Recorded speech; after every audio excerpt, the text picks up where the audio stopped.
let's talk about, not so much about North Carolina's coaching problems or their NCAA violations or whatever the heck else they got going on. But we did play a game against them this past weekend. Clemson got their first Power 5 win of the season. Power 4 win of the season. And they did it in dominating fashion in the first half. Obviously, there were some issues in the second half with the second-team offense and third-team offense and stuff like that. But for the most part, dominating win by the Tigers. As you've gone back and looked at parts of it or the whole thing again, just kind of your thoughts on how Clemson played and now that we've had a few days to digest it at this point, do you feel any differently than we kind of did in that post-game live?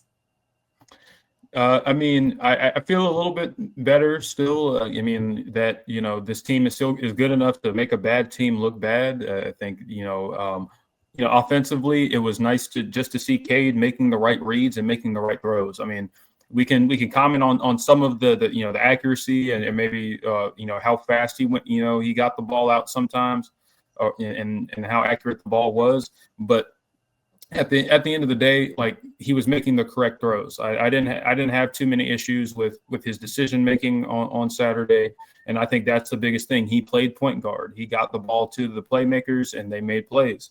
Obviously TJ Moore had a great game. Of course, I guess technically Antonio Williams got him the football there, but still, Bryant Wesco, he had a big play. Obviously, Christian Bentancur had sort of a breakout performance, so that was good to see. Yeah. The ball was he was getting the ball out, and they were decisive. Clemson didn't do much in terms of running the football, but I think a lot of it was really was because they didn't have to, especially in that first half, because North Carolina was biting so hard on double moves and a lot of the stuff that Clemson was running. They clearly had a plan to take advantage of North Carolina's DBs and their communication and coverage, and I thought they did a good job of that. So I think going forward, obviously I don't have too much to say about the second half in terms of I think it's clear that you don't have the depth that's going to be you can rely on, at least at this point in the season. But as far as the starters go, I think they played a pretty nice game, and I think they needed that. It was a nice shot of confidence. Looking at the PFF grades, Cade Klubnik was your highest graded starter on offense. Actually, the highest graded player on offense was Clark Sanderson, who made that nice catch over the middle. At the end of the game. But Cade Klubnik was the highest graded player offensively for a starter for Clemson offensively. 81, easily his best of the season. It was good to see. 79.8 pass grade. So I think all of those things, they contributed to Clemson looking more like the team we thought they'd be offensively. Like how they involved Adam Randall. He didn't run the ball a ton, but he made two big plays in the receiving game. We've been saying the whole time, even during the offseason, what his ability as a receiver would mean, to his, switch to running back, and that because of his experience at wide receiver, it would make him such a unique weapon. That continues to, we finally got to see more of that, and we've seen it at points during the season, but this was the most that they really got him involved in the passing game all season, and you got great results because he's just, he has a lot of experience playing receiver. So, and you can flex him out, you can bring him in, you can run him out of the backfield. And he's made those plays, and he's tough, especially if you get him matched up with with maybe a nickel linebacker or a nickel corner who can't run with him. Of course, he's extremely tough to tackle. All of those things make him such a great weapon, and I think he continues to put on tape that I think justifies a shot in the NFL. I think he has a legitimate case that he's been your best player on offense this season, and keep feeding him the ball, keep getting him involved in the offense. Not just running the football, but catching it, because he is that good. So, Yeah, good to see from them. What do you think? You have anything from the offense in terms of things? Yeah, I mean, kind of going through the offense's performance. Starting out with a huge play, Antonio Williams to T.J. Moore. Great way to start the game, right? And it kind of created a spark, and you kind of saw them ride that wave through the entire first half. You mentioned Adam Randall there. I think you make a good point. Regardless of whether he's the best player on the offense this season, he's been the most consistent offensive player this season by far. He produces every single game. Yeah, has he had a couple fumbles here and there? But he has absolutely produced at a high level every single game. I think he's probably been better at running back in that transition than we probably thought he would be. I was hoping that he would be pretty good, but he's been really good for the Tigers. It was nice to see some of those younger running backs get in and get some looks. It's clear at quarterback at this point, that you don't have anything behind Cade Klubnik. There is no real competitive depth past Cade Klubnik, which kind of makes sense now that when Dabo Swinney was asked several times throughout the first 4 games where Cade was really struggling in a big way, hey, did you guys ever think about going to Fazina? And he was like, no, Cade's our guy.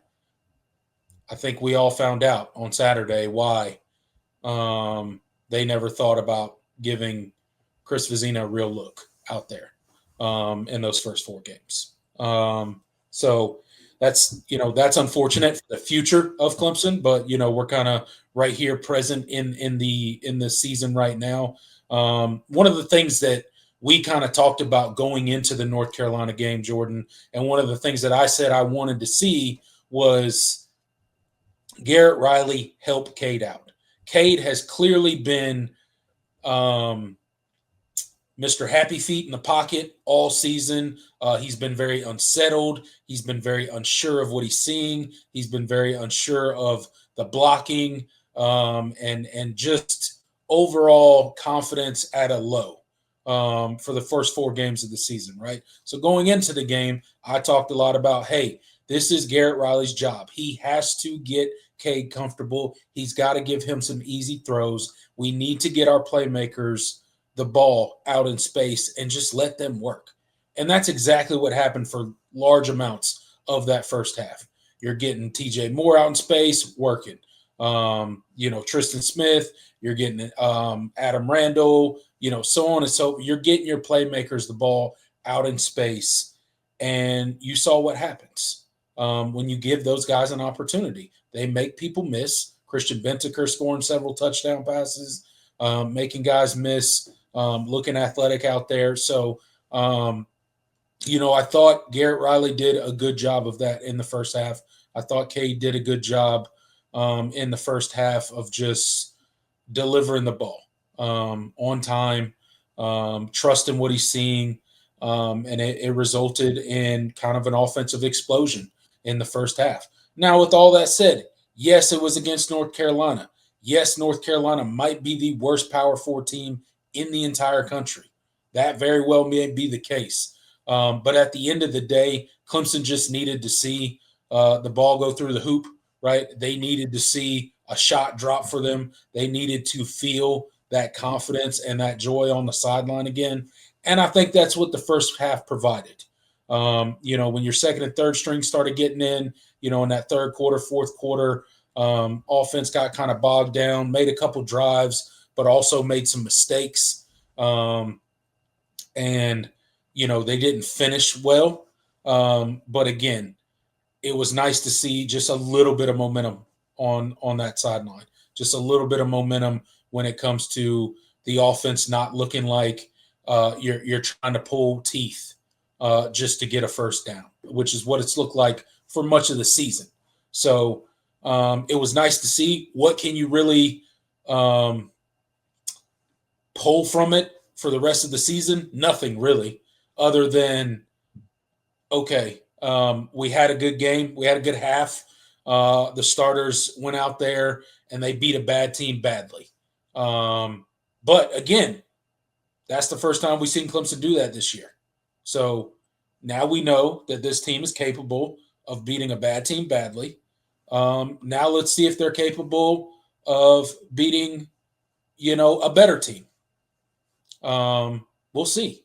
I'm not going to sit here and act like because Cade threw for 350 or whatever it was yards and 4 touchdowns and all this stuff that suddenly Clemson is going to run the table and we're back. We're gonna find our way somehow into the ACC championship. Like, I'm not saying any of that stuff, but it was nice to see Clemson go out there and have some success offensively. Hopefully that can give some of these guys some confidence that they clearly lost throughout the first 4 games of the season. Hopefully they got some renewed confidence and they can go out there and just play a little bit better for the rest of the season and win some games. That's what I think Clemson should be focused on right now. And that's what I think the fans should be focused on right now. Yeah, absolutely. And, it's, we're going to, like you said, I mean, now it's time you've passed the test. You still have a pretty significant failing grade on the season. And I'm not even sure if, with how the first few weeks of the season have played out that you can completely recover from that. But, if you're going to salvage any semblance of what this season has been, you passed the first test, but now you got a tougher one. I think, obviously travel wise, it's much more difficult up in Chestnut Hill. That environment, it's going to be, the time of day. And I think just BC is a better football team. And, Dabo was saying this week that they are, they're a few plays from being, 4-1, and, you kind of roll your eyes, but, BC has been pretty competent in the games they've played, save for last week. And I do think there were some extenuating circumstances in that one. So, yeah, I think they had a ton of injuries last week, and it just, it got away from them quickly, and it didn't go well. Yeah. And, you're facing they were facing a true freshman quarterback, basically no film on him. It is what it is.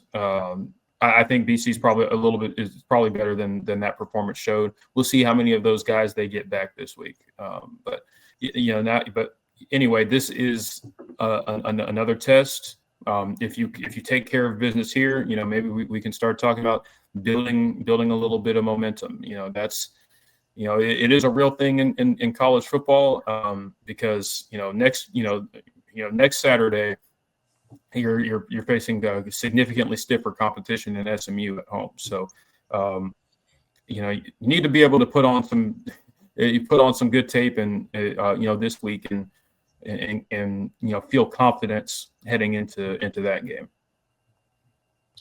Yeah, absolutely. It's really all about building confidence at this point for the Clemson Tigers and riding that wave of momentum that hopefully a game like the game they just played produces. All you can hope for in a game where you're playing a really bad team is you beat them bad. You get to get your reserves in and play a lot of snaps, which Clemson did, and you get out of there relatively healthy, which Clemson did. Outside of that, this game against North Carolina means nothing. But hopefully they can ride the momentum, ride the wave, and we can get stack some wins here before we end up with a season that we're all truly embarrassed of. Yeah.